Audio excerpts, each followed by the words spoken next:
Hi guys, welcome back. This is Eric Lowe from Swordwind Historical Swordsmanship, and in today's video we're going to be covering the Bolognese guards that we use at Swordwind with the sword in one hand. There are four major Bolognese sources that people look at when they look at 16th century Bolognese. Each of these has a slightly different view of what the guards are and how they should be held. When we're studying a particular author, obviously we encourage people to look closely at the nuances of that particular author's guard system, but when we're doing kind of general Bolognese classes, these are the way we hold the guards and how we name them. For the rest of this video, I'm going to do my best to keep the talking to a minimum. I'll just be demonstrating the guards and naming them for reference. So to begin with my right foot forward, hand down and outside my right knee, blade angled forward somewhat to my left so that it covers my right arm from the opponent's point of view, and my body turned towards my sword. I am in Coda Lunga Stretta.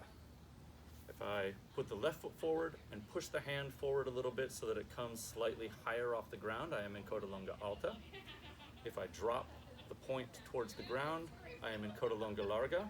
This can be done with either foot forward, although it generally speaking at Swordwind, we only hold it with the left foot forward. And if I extend my arm back towards behind me, I am in Coda Lunga Distesa. From the side, Coda Lunga Stretta, Coda Lunga Alta, Coda Lunga Larga, and Coda Lunga Distesa.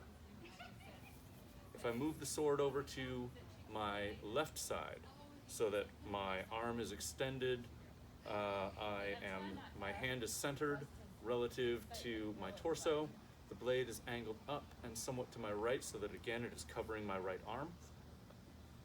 With my right foot forward, I am in Porta di ferro Stretta. With the left foot forward, I am in Cinghiale Porta di ferro Stretta. If I push the hand forward a little bit so that it comes a little higher off the ground, I am in Porta di ferro Alta, or Cinghiale Porta di ferro Alta.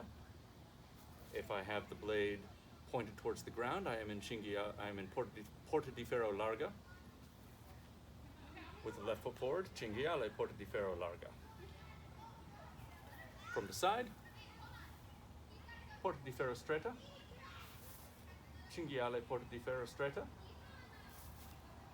Porta di ferro Alta, Cinghiale Porta di ferro Alta, Porta di ferro Larga, Cinghiale Porta di ferro Larga. Notice, by the way, that all of the Porta di ferro guards are not so far outside the silhouette as Coda Lunga is. With Coda Lunga, my hand is actually to the right of my silhouette, and in Porta di ferro, my sword hilt is almost more in line with my hip rather than pushed out here. If I go to shoulder height and above, I have Guardia di Alicorno. This is hand raised, blade pointed forward and down, body turned towards the sword. Guardia di Alicorno is typically held with the right foot forward, although it can be held with the left. Guardia Alta, hand stretched high, blade up and pointed slightly back. Also usually held with the right foot forward, this is Guardia Alta, which can be held with the left foot forward. If the blade is over my head, then I am in Guardia di Testa, whether my right foot is forward or my left foot is forward.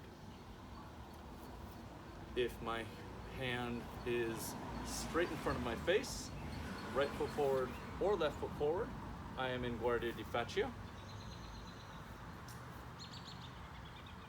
Hand extended forward, somewhat to my right, knuckles up, palm down, Guardia di Entrare or Guardia di Entrare. Again, with either foot forward. From the side, we have Guardia di Alicorno, Guardia di Alicorno, Guardia Alta, Guardia Alta, Guardia di Testa, Guardia di Testa, Guardia di Faccia, Guardia di Faccia, and Guardia di Entrare, and Guardia di Entrare. You will also find, we also use two other left side guards, which only really make sense in the Bolognese mindset if you have a buckler in your hand.